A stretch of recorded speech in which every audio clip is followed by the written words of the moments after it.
We grew up moving every 2 years, but we completely failed to factor that reality, people moving every few years, into how being in a transient population would affect the church. Each year, often around the summer, the U.S. government would transfer people to other bases around the world. In addition, those who had completed their time in service would exit active duty and return home, almost always to some other part of the country. When this happened in my first year as senior pastor, I didn't even notice.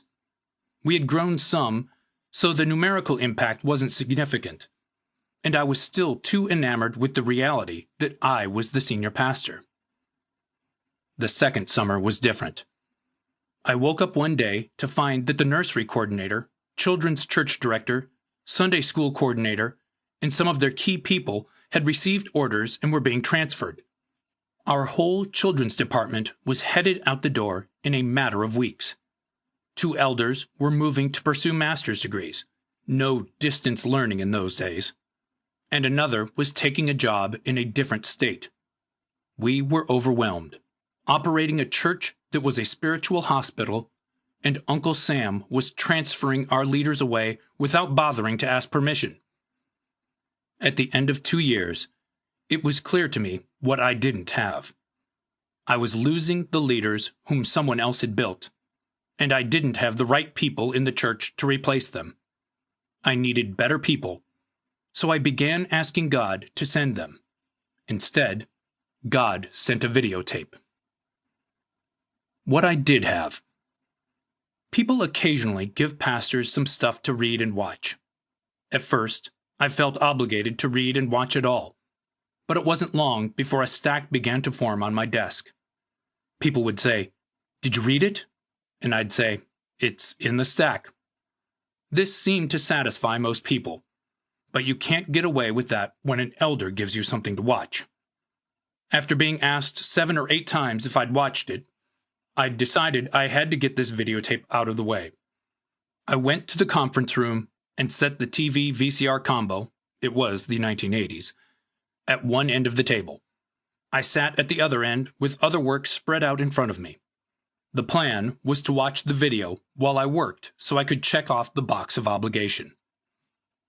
The tape was a recording of Pastor Tommy Barnett speaking at his now famous pastor's school in Phoenix, Arizona.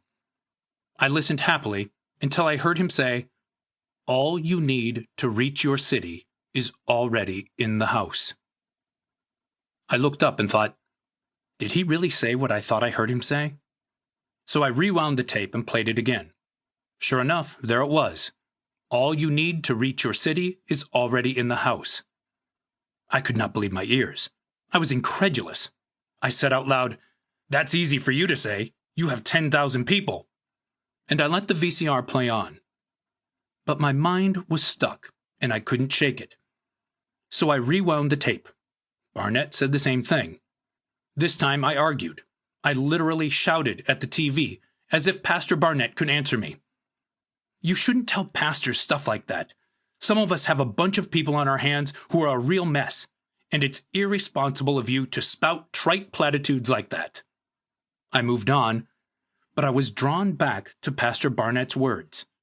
All you need to reach your city is already in the house. What I didn't realize was that God was speaking to me through Tommy Barnett's words, and there was no escaping that. This time, I stared at the table and asked Barnett, "How in the world can I reach this city with these people? Not these people." I tried to return to my work, but I couldn't. This time, instead of talking to Tommy Barnett, I talked to God. "Lord, if he is right," and by this time I knew he was, "then how am I supposed to do this?" I heard a still, small voice whispering in my heart, "Michael, you don't see these people as I see these people. Everything you need to reach this city is already in the house." It was a true breakthrough moment in my life that changed everything. Right then, I knew I had to do 2 things.